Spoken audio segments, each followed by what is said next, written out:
Dear students, today we will know about the topic that is education and quality human resource development. शिक्षा एवं मानव संसाधन का विकास। यह topic हमारे कल के टॉपिक का फर्दर आगे का भाग है। कल हमने लास्ट क्लास में इंट्रोडक्शन देखा था इसका। अब हम लोग चलते हैं आगे की ओर। हम लोगों ने चर्चा की थी कि शिक्षा क्या है और ह्यूमन रिसोर्स डेवलपमेंट कैसे इसके द्वारा हो सकता है, जिसके अंतर्गत हम लोगों ने जिक्र किया था कि शिक्षा के मुख्य साधनों के द्वारा क्या कर सकते हैं, हम मानव संसाधन निर्मित कर सकते हैं बालक के रूप में। और यह मुख्य साधन को दो रूपों से हमने बताया था, औपचारिक साधन एवं इसके साथ ही शिक्षण संस्थान के अलावा जहाँ बालक अपनी शिक्षा ग्रहण करते हैं। शिक्षा केवल किताबी शिक्षा ही नहीं होती है, अन्य स्थिति जब उनकी विकसित होती है, मनोभाव उनका विकास होता है, वह अच्छे संस्कार को जानते हैं, तो उसे भी इस शिक्षा के अंतर्गत लाया गया है, जिसे हमने अनौपचारिक शिक्षा, इनफॉर्मल एजुकेशन का नाम दिया है।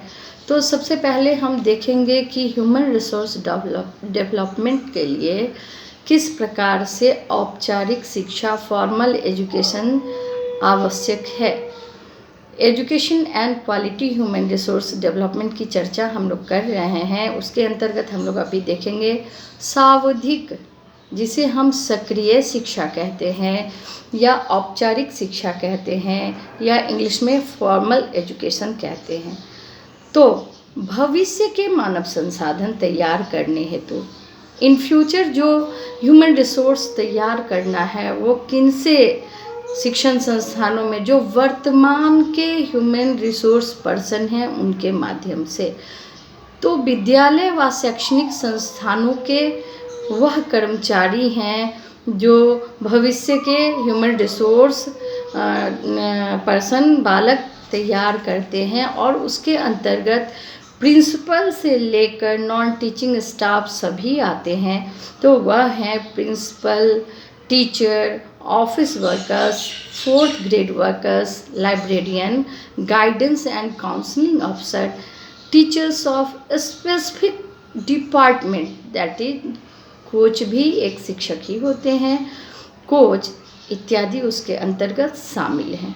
यह सभी स्टाफ भी, मैंने क्या कहा कि वर्तमान के मानव संसाधन ही हैं। अतः सर्वप्रथम हम लोग इनकी सुव्यवस्था की ओर भी ध्यान देंगे। तो इनकी ओर ध्यान देना हमारा सर्वप्रथम कार्य हो जाता है। एजुकेशनल इंस्टीट्यूट, इट में बी स्कूल, कॉलेज और यूनिवर्सिटी, एक श्रम प्रबलित उद्यम जिसे इंग्लिश में कहते हैं लेबर इंटेंसिव इंटरप्राइज है। अर्थात या तात्पर्य यह है कि इसकी उपलब्धियां किसके बराबर है, तो मानव संसाधन की योग्यता जोड़ उनकी प्रभावशील व्यक्तित्व के द्वारा क्या होता है, तो संस्थान की उपलब्धि इस पे निर्भर करती है। अर्थात वर्तमान के जो मानव संसाधन हैं उनकी क्या योग्यता है, उनका क्या व्यक्तित्व है, उनके कार्य करने का क्या ढंग है, और उसका पॉजिटिव प्रभाव बालकों पर किस प्रभाव पड़ता है। इसी से क्या होता है, उपलब्धियां, बालक की उपलब्धियां इसी में निहित है। इसे ही कहा गया है समप्रबलित उद्यम, जिसे इंग्लिश में हम कहते हैं लेबर इंटेंसिव इंटरप्राइज। अब हम चलते हैं educational institute human sensitive organisation है। यह एजुकेशनल इंस्टीट्यूट जो है वह क्या है, ह्यूमन सेंसिटिव, मानव के संवेदनशील स्थिति जहाँ रहते हैं, मानव संवेदनशील वहाँ रहते हैं, पूर्ण जागृत रहते हैं, वैसा वह संगठन है जहाँ से वह बहुत कुछ प्राप्त करते हैं। मानवीय शक्ति शिक्षा के रूप में जिसका उद्देश्य है क्या, तो बालक का सर्वांगीण ऑलराउंड ओवरऑल डेवलपमेंट करना। मुख्यतः उन्हें व्यावहारिक विज्ञानों जैसे समाजशास्त्र, अर्थशास्त्र, मनोविज्ञान, दर्शन शास्त्र, इसके साथ ही अन्य विभिन्न विषयों का ज्ञान प्राप्त होता है, जिसके फलस्वरूप बालक क्या होते हैं, समाज राष्ट्र के लिए मनोवैज्ञानिक तौर पे, सामाजिक तौर पे, सांस्कृतिक एवं धार्मिक तौर पे क्या होते हैं, सही रूपेण खड़े उतरते हैं। एक मानव संसाधन के रूप में वह परिपक्व होते हैं। मानव संसाधन का संबंध शैक्षणिक संस्थानों की नीतियों से भी है। नीतियाँ तो बनाती हैं सरकार, हम जानते हैं, और उसका क्रियान्वयन, शैक्षणिक नीतियों का क्रियान्वयन हमारे शिक्षण संस्थान में ही होता है। और वह किस प्रकार उसका क्रियान्वयन किया जाए कि उसका positive effect human resource development पे पड़े, तो नीतियों से भी इसका संबंध है, ह्यूमन रिसोर्स डेवलपमेंट का, शैक्षणिक नीतियों से। शिक्षा जगत के कर्मचारी इसे पॉजिटिव रूप में चलायमान भी करेंगे, क्रियान्वयन भी उन्हीं के हाथ में है। किसके सापेक्ष, तो बालक के पॉजिटिव विकास के सापेक्ष उसका क्रियान्वयन नीतियों का करेंगे। इसके साथ ही उनके समस्त उद्देश्यों की भी पूर्ति करना, बालक के समस्त उद्देश्यों की भी पूर्ति करना शिक्षण संस्थान में संपूर्ण शिक्षा जगत के वहाँ के जो अधिकारी से कर्मचारी वर्ग तक हैं, सभी की जिम्मेदारी होती है। साथ ही शिक्षकों शिक्षकों के पूर्ण उद्देश्य की प्राप्ति भी जिम्मेवारी होती है शिक्षण संस्थान की है। स्टाफ के पूर्ण योग्यता एवं क्षमताओं तथा उनका उपयोग छात्रों के हित में किस प्रकार वह शिक्षण संस्थान करता है, ध्यान देना और समझना बच्चों, मेरे प्यारे बच्चों, कि शिक्षण संस्थान अपने स्टाफ्स के पूर्ण योग्यता एवं क्षमताओं का उपयोग एवं प्रयोग छात्रों के हित में किस प्रकार करेगा, यह भी कहीं न कहीं ह्यूमन रिसोर्स डेवलपमेंट से जुड़ा हुआ है और उसके अंतर्गत अंतर्निहित है। शिक्षण सीखने में कुशलता यानी टीचिंग लर्निंग प्रोसेस प्रभावशाली मानव संसाधन के प्रबंधन पर निर्भर करता है कि मैनेजमेंट कैसा है, टीचिंग लर्निंग प्रोसेस वहाँ क्या हो रहा है। संस्थान का वातावरण खुशहाल होना चाहिए एवं सभी अधिकारी से लेकर कर्मचारी से जुड़े हुए बालकगण, मतलब संपूर्ण बालक जो वहाँ हैं, बालकों की संख्या जो है, सभी अनुशासित रूपेण अपने अपने कार्यों का संपादन करें, क्रियान्वयन करें। शिक्षक अपने ज्ञान, कौशल, अनुभव तथा सृजनात्मक शक्तियों का उपयोग कर बालक के योग्यता, क्षमता, रुचियाँ, अभिरुचियों को ध्यान में रखते हुए उन्हें क्या करे, तो शिक्षा प्रदान करे। कबीर ने बहुत अच्छा कहा है, कबीर महोदय की बहुत अच्छा दोहा है, मैं बताती हूँ कि गुरु कुम्हार सिख कुंभ हैं, गढ़ी गढ़ी काढ़े खोट, अंतर हाथ सहार दे बाहर बाहर चोट। बच्चे, गुरु को क्या है, तो कुम्हार हैं, और शिष्य क्या है, आप लोग क्या हैं, स्टूडेंट हमारे क्या हैं, तो कुंभ घरा हैं। अंतर हाथ सहार दे, अंदर से तो हमेशा हम लोगों का आशीर्वाद, हम लोगों की शुभकामनाएं, हम लोगों का जितना भी पॉजिटिव इफर्ट है आपके साथ है। बाहर से हम लोग उसको ठोक के सभी तरह से अनुशासित करते हैं ताकि हमारे बालक, हमारे बच्चे जो हैं वह पूर्ण रूपेण शिक्षित होने के साथ ही अनुशासित बच्चे भी बने। बहुत अच्छा कबीर का यह दोहा है। ब्राउन का मत है कि शिक्षा संस्थान का शिक्षा प्राप्त करना शिक्षण संस्थान का एक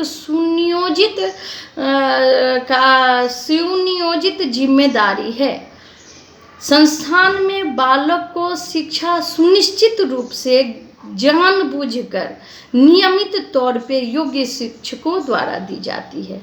इसके साथ ही फॉर्मल एजुकेशन के अंतर्गत औपचारिक शिक्षा, जिसे हमने कहा, जो विद्यालय में या शैक्षणिक संस्थान में बालक प्राप्त करते हैं, इसके साथ ही कुछ और शिक्षा के प्रत्यक्ष रूप में तो यह औपचारिक साधन है, और औपचारिक साधन के परोक्ष रूप से भी शिक्षण संस्थान है या शिक्षा के साधन है, जहाँ जाकर वहाँ के मूल्यों को जानकर बालक क्या करेंगे, तो शिक्षा ग्रहण करेंगे। और वह साधन है धार्मिक संस्थान हमारे, जैसे मंदिर, मस्जिद, चर्च, गिरजाघर, जहाँ बालक के चरित्र का विकास एवं ज्ञानार्जन होता है।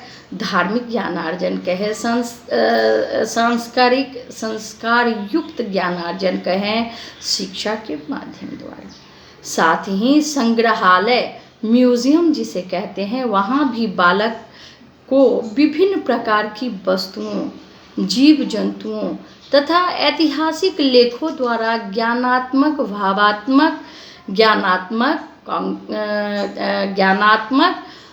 भावनात्मक एवं सामाजिक विकास रूपी ज्ञान मिलता है।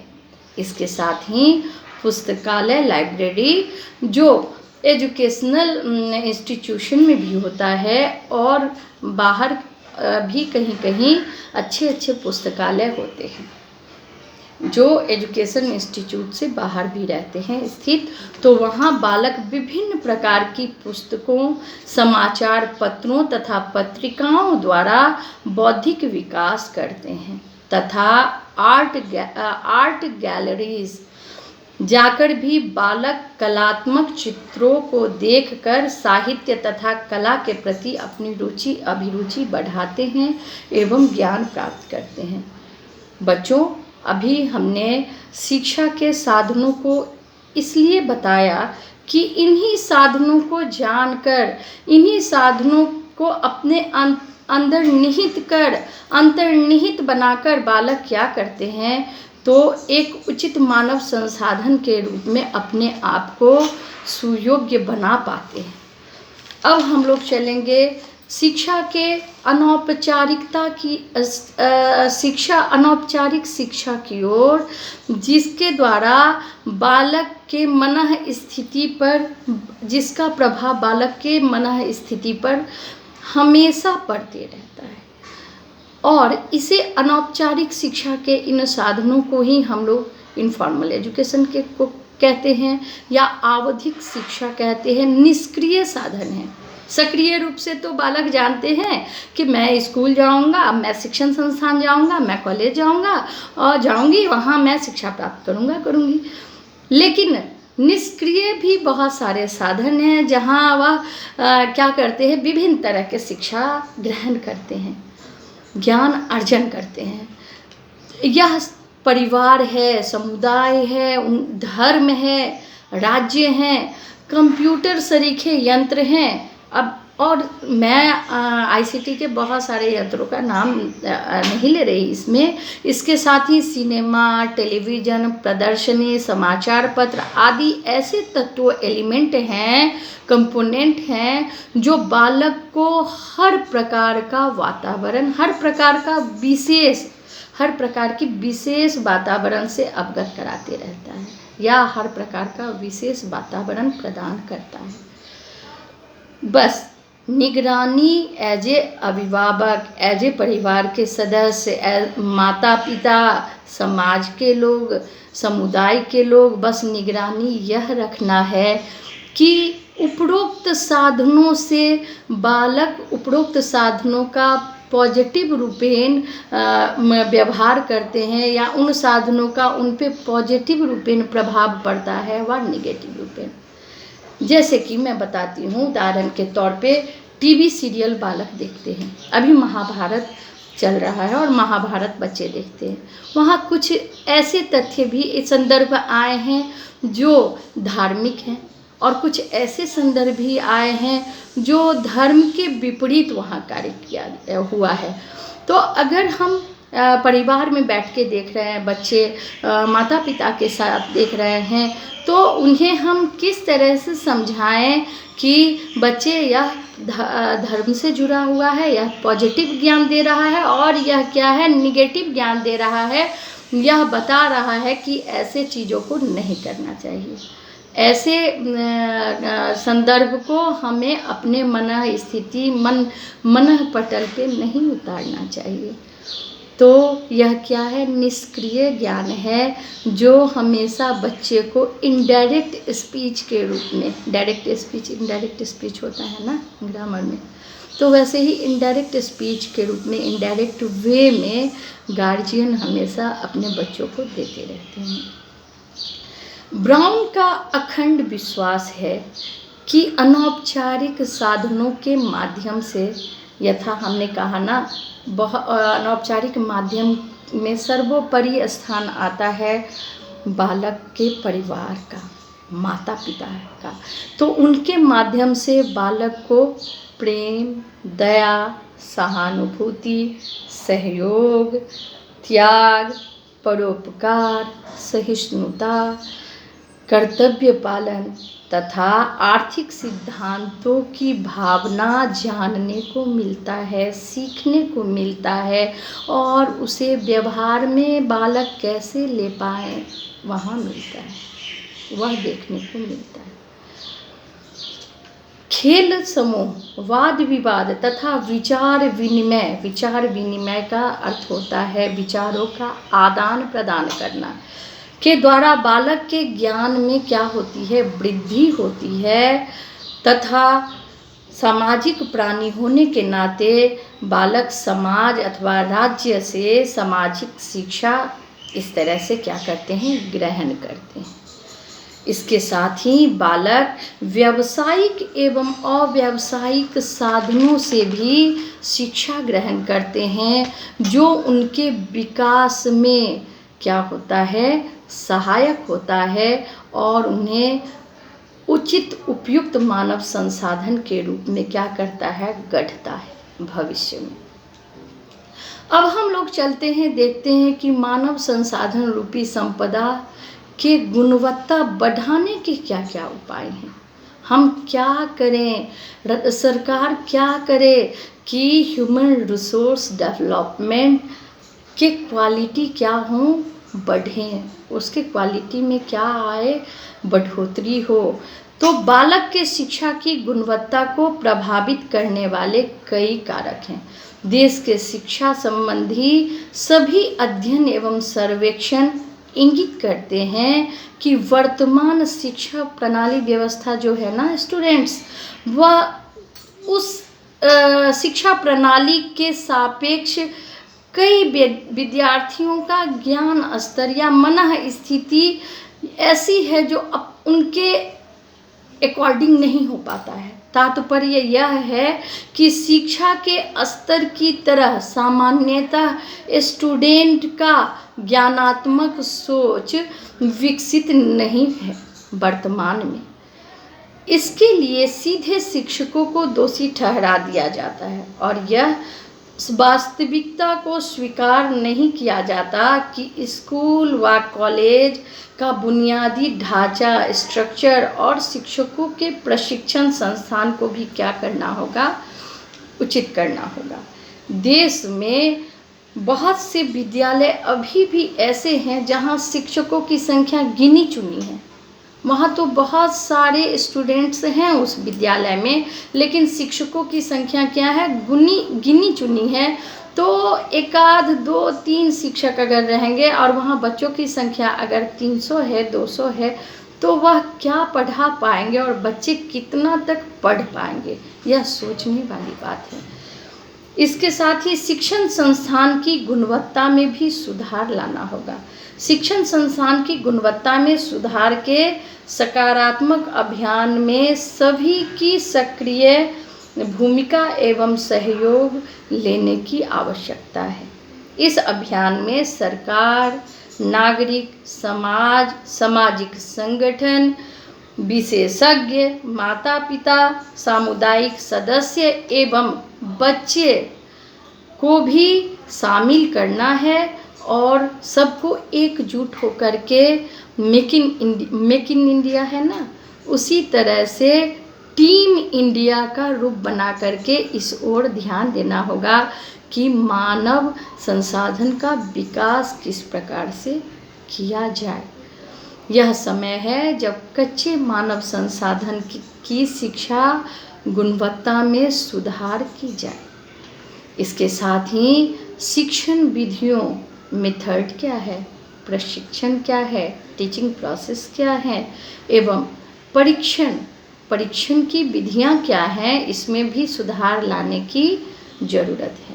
शिक्षकों के प्रशिक्षण को प्रभावी बनाने के लिए शिक्षण में नवाचारी पद्धतियां, नए पद्धतियां को लाना और उसका क्रियान्वयन करना, प्रैक्टिकल वे में शिक्षक को सीखना या उन्हें सिखाने पर ध्यान देना, नवाचारियों पद्धतियों का विकास करने सहित परीक्षण एवं मूल्यांकन की व्यापक प्रविधियां, टेक्निक तय कर उन्हें व्यावहारिक स्वरूप में लागू करने की दिशा में कारगर कदम उठाने चाहिए। हम लोग सारांशतः बच्चे यह कहेंगे कि मानव संसाधन का मूल सार क्या है, तो शिक्षा है, जो हमें फॉर्मल रूप से भी मिलता है और इनफॉर्मल रूप से भी मिलता है, जो देश के सामाजिक, आर्थिक, सांस्कृतिक एवं धार्मिक तंत्र के संतुलन को बनाए रखने का एक महत्वपूर्ण जरिया है। महत्वपूर्ण जरिया नहीं, अनिवार्य जरिया है यह शिक्षा। मानव संसाधन विकास मानव का संवर्धन है। वह ऐसी क्षमता है जिसमें वर्तमान के मानव संसाधन द्वारा, वर्तमान में जितने भी मानव संसाधन हैं उनके द्वारा कच्ची सामग्री मानव संसाधन जो बालक के रूप में है, भविष्य के सुयोग्य मानव संसाधन को निर्मित किया जाता है, बनाया जाता है, गढ़ा जाता है। वस्तुतः यही तो मानव को सुदृढ़, सशक्त बनाने की पूंजी है। और यहाँ पूंजी क्या है, तो मानव संपदा है, जिसे शिक्षा के माध्यम से गढ़ा मढ़ा बनाया जाता है। और उसके फलतः क्या होगा, तो बालक के मन को संतुलित किया जाएगा, बालक के मन का संतुलित विकास हो पाएगा शिक्षा के माध्यम से, चाहे वो फॉर्मल शिक्षा हो या इनफॉर्मल शिक्षा हो, जिसके साथ क्या होगा कि बालक के आत्मा के साथ उनके मन मस्तिष्क की सामंजस्यता हो पाएगी। जब बच्चे, ध्यान देना, मस्तिष्क का विकास होगा ना उचित रूप से, तो आत्मा और मन मस्तिष्क में क्या होगा, एक तारतम्यता बोलते हैं, सामंजस्यता बोलते हैं, वह बैठ जाता है। मतलब क्या, हम सोचने पॉजिटिव रूप में लगते हैं और आत्मा भी हमारा क्या होता है, पॉजिटिव रूप में उस सोच को क्रियान्वित करने के लिए हमें क्या करता है, अग्रसरित करता है, बोलता है कि हाँ आप शिक्षा के माध्यम से आप सही सोच रहे हो ना, तो आप आगे बढ़ो, इस काम को सही रूप से करो। और बालक का मन मस्तिष्क चित्त शांत रहता है। शांत चित्त के साथ ही वह बालक क्या होते हैं, स्थिर व्यक्तित्व उन बालक का बनता है। और यही स्थिर व्यक्तित्व क्या वह कर पाते हैं, तो भविष्य में मानव रिसोर्स के रूप में अपने आप को डेवलप कर पाते हैं, जिसके पीछे बहुत सारे कारक है, जिसे हमने पढ़ा और देखा। तो वह कारक मनुष्य रूपी कारक हैं। वर्तमान में शैक्षिक संस्थान में वह भी मानव विकास के साधन हैं।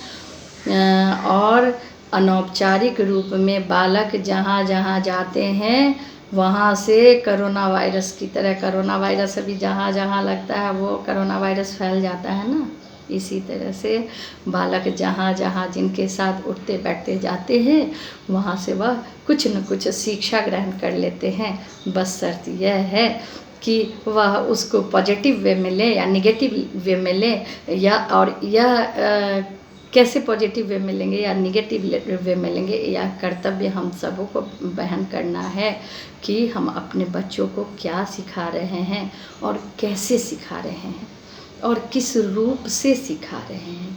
तो यही था हमारे टॉपिक का मूल मंत्र, मूल सार। और हमारा टॉपिक क्या था? एजुकेशन, शिक्षा and development of human resource for future, यानी क्वालिटी ह्यूमन रिसोर्स डेवलपमेंट, शिक्षा एवं किस तरह से गुणवत्तापूर्ण मानव संसाधन संपदा का विकास हो पाता है। Thank you. मैं हूँ doctor Kumari Anuradha from Jamshedpur women's college under Kolhan university, MEd department. Okay.